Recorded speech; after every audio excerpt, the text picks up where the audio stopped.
Salut les écopreneurs, salut à vous. Aujourd'hui on est avec Stéphane. Bonjour tout le monde. Et Aurélie qui nous accompagne aussi. Ça va Steph? Salut. Ça va? Oui, très bien. Et Stéphane est un ami, on se connaît depuis quelques années. Déjà tu peux peut-être nous dire qui je suis, qui tu es. Donc je suis Stéphane, j'ai 47 ans depuis le 30 janvier et professionnellement, parce qu'on est là pour parler de ça, je n'ai aucun diplôme. J'ai attaqué une carrière dans une grosse boîte d'édition qui s'appelle France Loisirs, donc des abonnements. J'ai été commercial et j'ai fini numéro 2 du réseau commercial de ce groupe.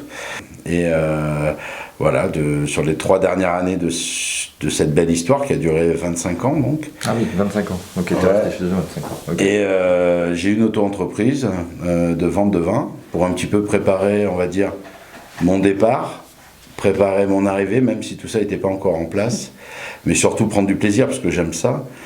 C'est à cette époque-là que j'ai rencontré Aurélie et Ben. Je suis marié, on a 3 enfants depuis plus de 20 ans, des enfants qui sont grands, étudiants, tout ça. C'est important aussi dans l'approche professionnelle. Moi j'ai pu compter sur ma femme toute ma carrière à France Loisirs, j'ai jamais eu besoin de rien m'occuper, j'étais absent du lundi au vendredi. Et aujourd'hui je pense que j'ai eu aussi au moment du changement, il y a eu des discussions, j'ai bien vu le soutien de toute ma famille, mais même dans le regard de mes enfants. Mais c'est important de le préciser parce que c'est tout un cadre et le fait de se sentir soutenu par tout le monde, c'est assez important. Même des fois le doute. Bizarrement, là, avec mon épouse au tout début, la montagne était tellement grande à monter que il y a eu plus de doutes en elle au début, et après elle avait pas de doute au début, moi j'étais lucide, et c'est bizarre, c'est après, au bout d'un an ou deux, au moment où il fallait passer le cap, où elle s'est dit mais qu'est-ce qui te reste dans ta poche? Donc ce que tu fais aujourd'hui, est-ce que tu peux nous expliquer, parce que si on parle d'écopreneur, c'est parce qu'il y a une logique derrière ça, tu as un métier qui a du sens, et qu'est-ce que tu fais alors au juste? Dans ce que je fais aujourd'hui, ce que je faisais avant, la grosse chose qu'il y a en commun, c'est le partage. C'est-à-dire que moi, comme je vous l'ai dit, j'ai pas eu de diplôme, c'est quelque chose qui m'a permis d'avoir un métier, cette première activité, de vivre et d'exister socialement, parce que j'ai très bien gagné ma vie. Et j'ai voulu le redonner aux autres, le transmettre, en fait. Tu as commencé ton auto-entreprise pendant que tu étais encore salarié chez France Loisirs. Bien sûr, pour préparer le terrain. Transition, D'accord. Au nom de mon épouse, parce que c'était un petit peu plus simple, mais c'est moi qui faisais le taf. Ça m'a permis de réellement voir tout ce qu'il y avait dans le potentiel, le vin. Ça te plaisait, voilà. Plein de choses. Et de me situer dans le vin.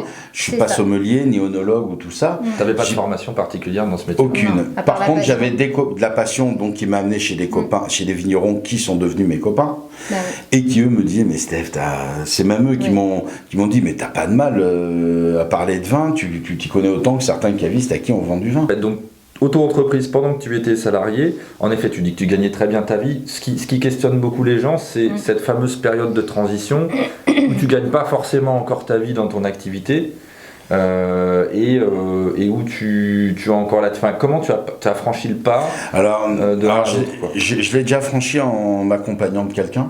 Ouais.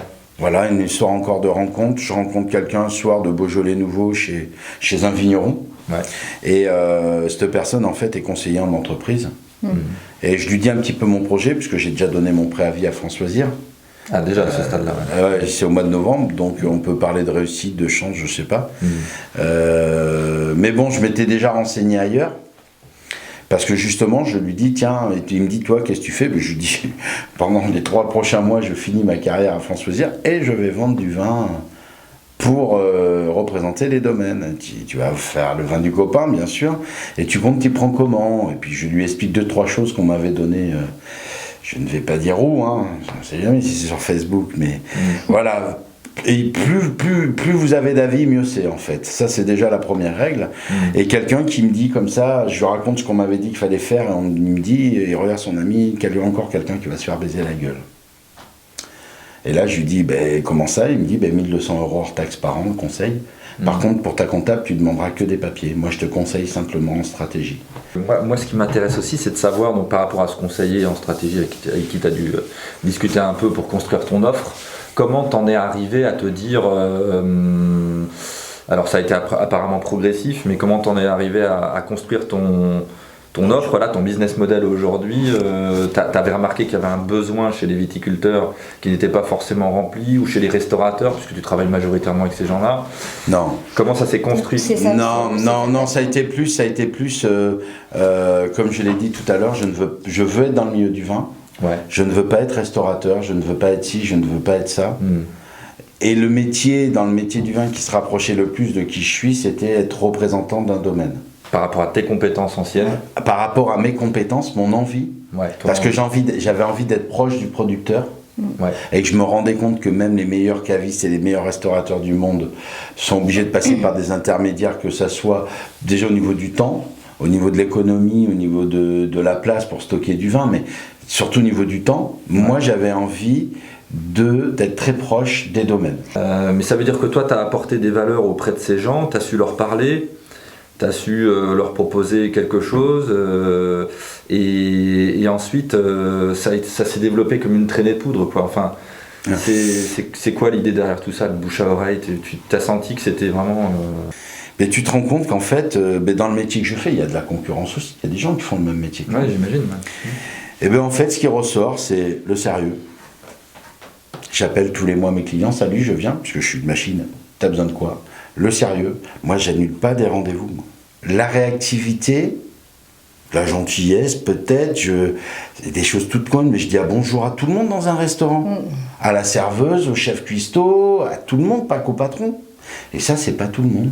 Tu as choisi, on n'en a pas encore parlé là, mais tu as choisi de travailler avec des vins naturels, des vins biodynamiques, des vins bio, des gens qui travaillent, qui n'ont pas spécialement de label, mais qui travaillent leurs produits avec grande qualité. Pourquoi tu en es venu à ces produits-là dans ton histoire? Parce il me pose la question, mais il connaît la réponse. Je la connais, oui, je la connais par cœur.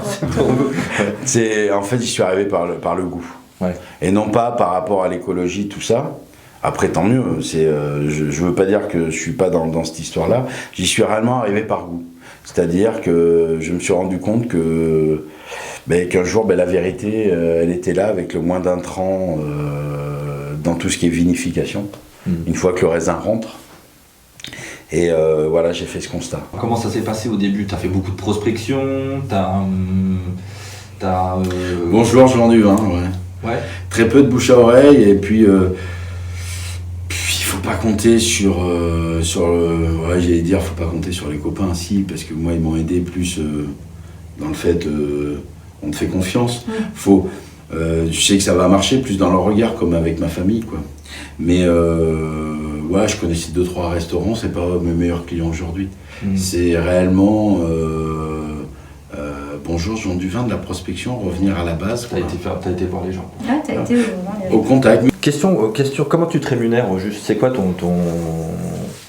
Tu prends un pourcentage, j'imagine, sur le prix. Voilà, c'est-à-dire que pour pouvoir justement être distributeur d'un produit, je le vends au même prix que les vignerons. Donc c'est les vignerons qui me donnent un commissionnement. Donc j'achète avec mon commissionnement.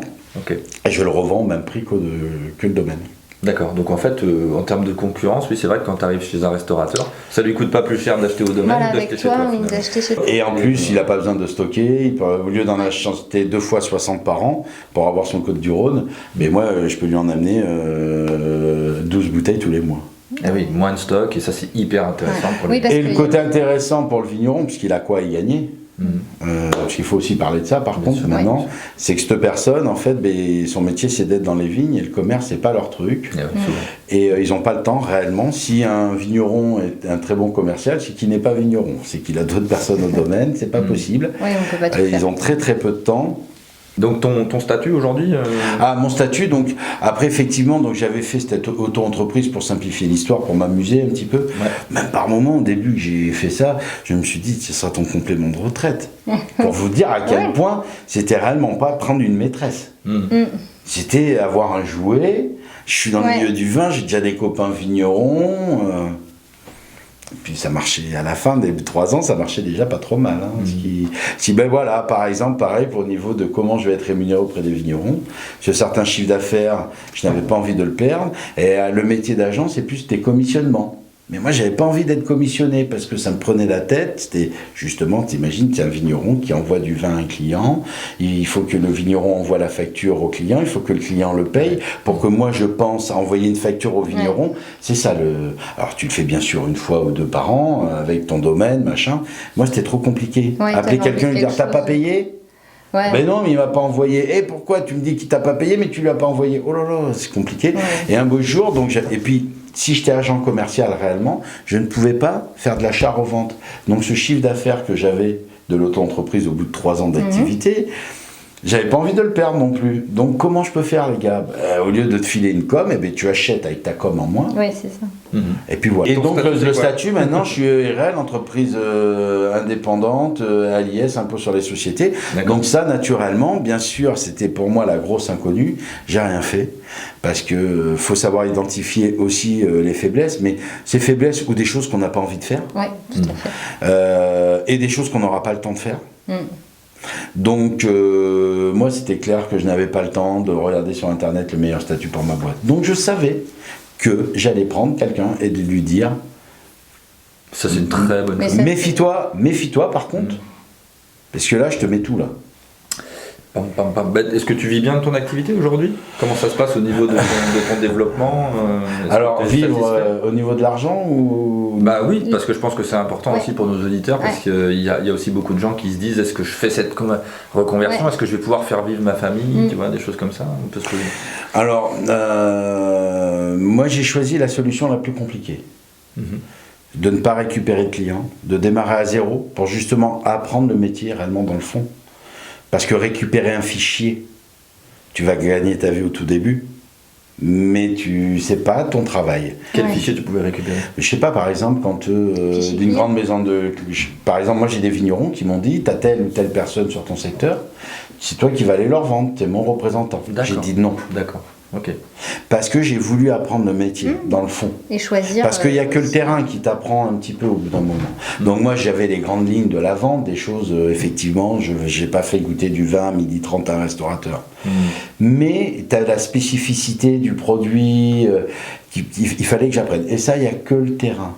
Tu disais que ton chiffre d'affaires était satisfaisant, tu me disais ça au téléphone, tu étais content de ton résultat, c'était chouette. Alors, c'est toujours cet inconnu, comme la première année, ce que j'expliquais le premier trimestre de la deuxième année d'activité, c'est surtout de l'imagination, mais bon, j'ai quand même la tête sur les épaules, donc...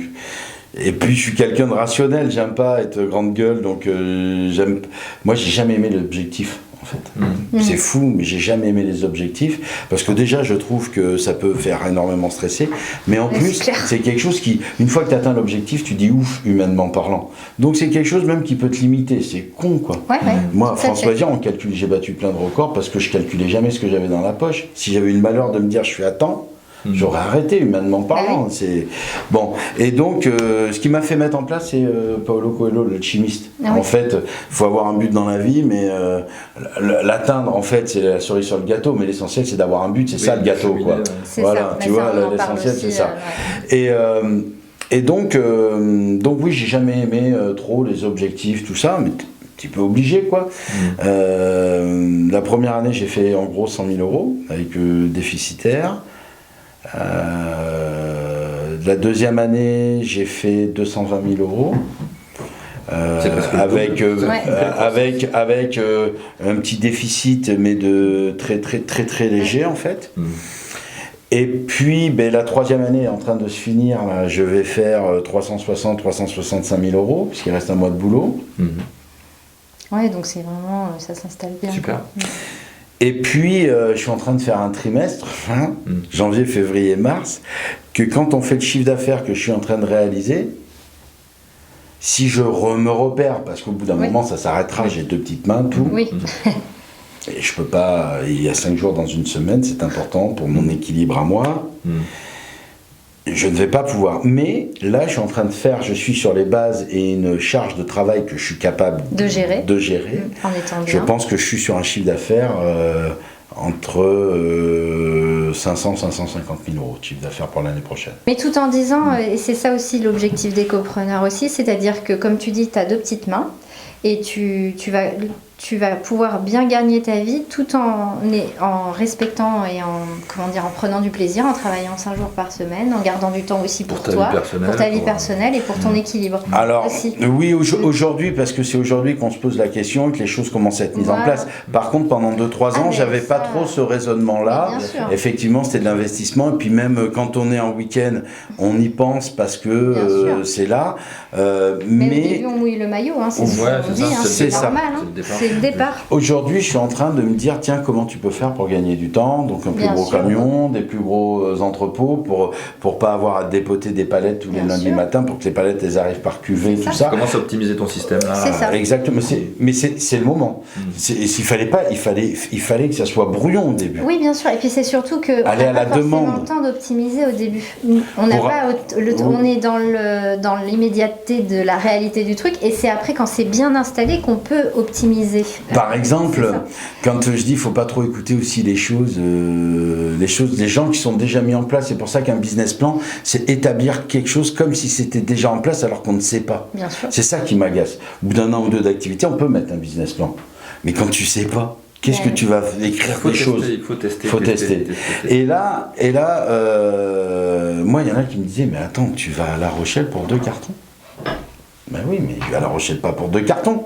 Je vais à La Rochelle pour prospecter, pour faire ci, pour faire ça. En même temps, j'amène 2 cartons. Et puis, avant qu'il y ait 15 cartons, il faut qu'il y en ait un. Ben oui. Et puis, avant qu'il y en ait 100, il faut qu'il y en ait 50.